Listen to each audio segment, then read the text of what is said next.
Okay, I'm wearing the shirt that some guy told me I should burn. Yeah. This shirt, it's not that bad. Come on, man. This shirt does not suck that bad. Okay, so I was talking to some guy today about different interesting dropship techniques and patterns that you look for and find so that you can make a lot of money in dropship. Uh, he was telling me about this DS domination. He put some money into it, and he was telling me that the more, I guess, the higher levels, they don't exactly. Well, according to this guy, they didn't tell you like a bunch of secrets, but more so just more places to buy product, which doesn't exactly. Well, it might help you a little bit, but not a lot. What I was telling him was about he pointed out something that he bought and how much money he could make on it. It all has to do with perception. A lot of stuff with online selling has to do with perception, how your customer is perceiving things, how you perceive things. For example, he was talking about some item that had a huge swing in price between new and like new and used. A very expensive item that could even sell for $1,000. And if the person who's selling it online doesn't really know what it is, he might not sell it for a high price, especially if the person isn't internet savvy. So we were talking about power tools, and this is something that it deals with, hand tools, power tools type realm. And a lot of the customer base in power tools and hand tools are older people, particularly men, that have money. And they're not internet savvy. Kind of like my dad. He would be a perfect example. He likes to deal with that type of stuff. He also likes guns and stuff, but he's an older guy, you know what I mean? And he doesn't exactly get on the internet and, go crazy making stuff, like me. So they don't know how to price stuff right. They don't know what stuff is worth, and he said he bought it for $200 and he can go and he's cleaning it up, making it look nicer, can sell it for even $1,000. So, and the whole issue with that is you got two things going on. You got the perception of the customer or the seller of these type of the demographic of people that sell and buy these items are older. They're not internet savvy, so you could take advantage of price fluctuations from them not knowing things. You could buy something from somebody who's unaware of the value of something, turn around and sell it for a lot more. And then there's also the factor of a product that has a huge price swing, where you can take advantage of the price swing, where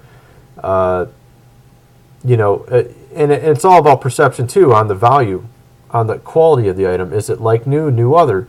For some people, they'll say like new. For another person, they might say new other. If you have that person that has the mentality, if it's been opened, even if it hasn't been touched, it's like new, that's the person you want to buy from. Okay? Because what they're doing is they automatically assume that it's not new when the box is open, even if it hasn't been used. And that person, when he goes on Amazon to sell something, he is going to put it in the like new spot. And the like new spot has pricing that's lower than the new spot, right? So they'll be like, oh, it's like new. What are the other guys that have it like new sell it for? Oh, okay. And this item just happens to be an item that has a huge price swing between new and like new, okay? Or refurbished or whatever. So he puts it at a low price. But if you read his condition, he says, oh, the box has been opened, never used. But he puts it as like new, and he listed it as like new, and he priced it as if it was like new when it's not like new, it's new other. So you go and list it on eBay as new other for a really high price or a better price, and then you sell it, and then you go buy it from the guy who has it for like new on Amazon, and you just made yourself potentially $200 with one item. I know if it was a printer, you could do this easily. Make $200 in one sale. So that's perception. There's the perception. There's the perception. There's the demographic of the customer. There's so many factors into play. Like, I was telling this guy that on the phone that I think power tools are a really good a really good type of genre of product to sell, because there isn't a lot of people doing it.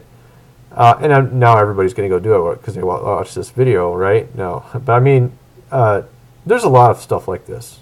Okay, there's a lot of things, sporting goods. Home and garden. Everybody's always trying to go for the electronics. That's why Amazon pays half commissions on electronics item orders that you affiliate sell. It sounded kind of weird how I said that, but items that you list on your site as an affiliate item, if it's an electronic, you get paid half as much than if you sell something else, like a power tool or something else. So, because everybody wants to do it. Everybody wants to sell electronics. And everybody knows the price of electronics. And nobody's going to be fooled by you. You see what I'm getting at? So, there's no price fluctuations as much on electronics. And people are really picky. And they're really dumb and anal and shit, especially collectors are retarded. I want it to be just this way, in this box, this way. I don't give a shit, dude. If you're going to buy from me, and that's another time. I don't want to get into that. But the point is that it's all about perception. So with dropship, you have to ask yourself, is there some sort of edge you can have on an item? Is there some sort of edge? Is there a huge price fluctuation? Is this item in and out of stock? Can you take advantage of that? Because when the item's out of stock, the price will go high. And when it's in stock, it's low. And if you have a source that always has it in stock, but nobody else really knows about it, that's a good plus. You know what I mean? So there's a lot of things like this. You just have to use your head and think about it. You have to look for patterns. Perception patterns, price fluctuation patterns, things like this. And this will help you to find items that make you a lot of money. There's also the branding perception. Branding perception. Is the brand worth anything? If the brand is not known, they're not going to give a shit if you send them something of a different brand. If the brand is known and well known and really well revered, they're going to be pissed off if you send them something else of another brand. Like we were talking about DeWalt power tools, or it could be anything. Any name brand item, Apple. Okay, you can't send a fake Apple, or, well, I don't mean fake, but I mean you can't send a different brand. You can't send, I don't even know what the other brands are. Who competes with Apple? I don't even know.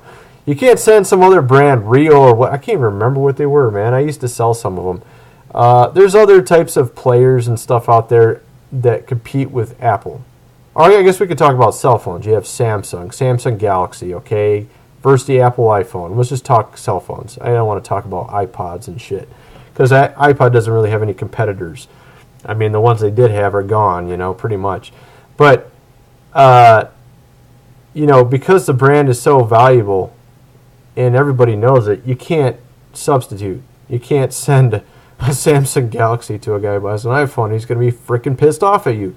But if it's some niche item and the brand is totally unknown, they're not even going to know that you sent them something else. I mean, they don't even know the freaking brand. They don't care. The brand's nothing. They just want the item. The item's what's important. I'm just trying to open your mind up to see about perception, about these things. Like, this is where all the edges are. This is where you can get an edge over everybody.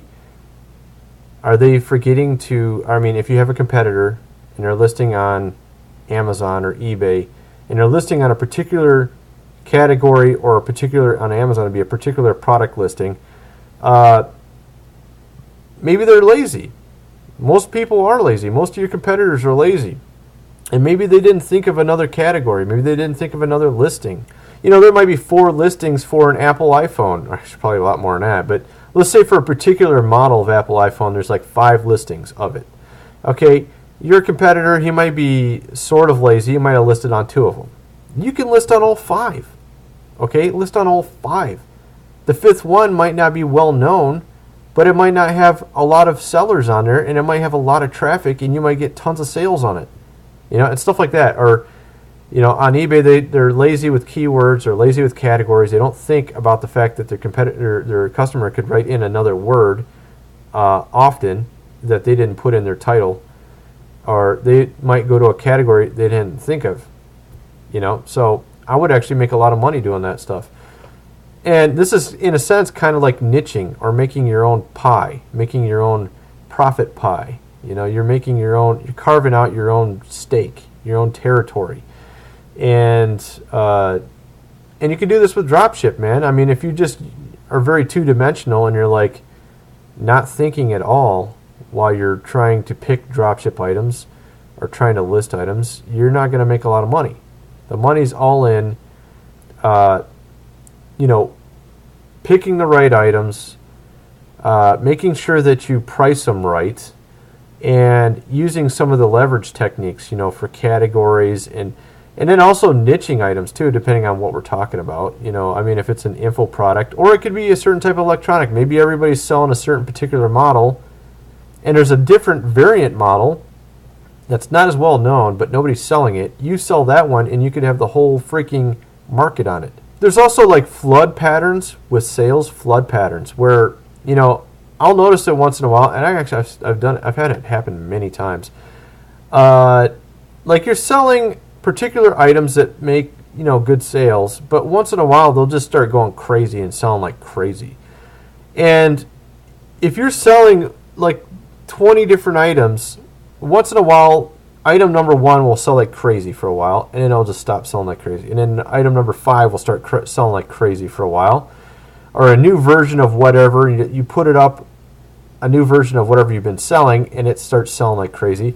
Like at Christmas, I sold a bazillion Monster headphones, but then it just dropped off the map, in some respects. And then another product comes along, and it sells like crazy for a while, and then it sort of drops off the map. And it's kind of like that. You'll even have these like weird peak periods where you'll just sell a bazillion of something. It really happens like that sometimes. So you have to keep your eyes open and look around for certain items, because some items will just go freaking crazy and sell like nuts for a little while, and you can make a lot of money real quick. Of course, then you have to consider the factor of eBay not liking spikes, or Amazon not liking spikes in your sales. That can be a little bit of a concern in some cases. Of course, if your account's been around for a while and you've been doing sales for a while, they probably won't care. But if you're a new guy, yeah, they're going to care.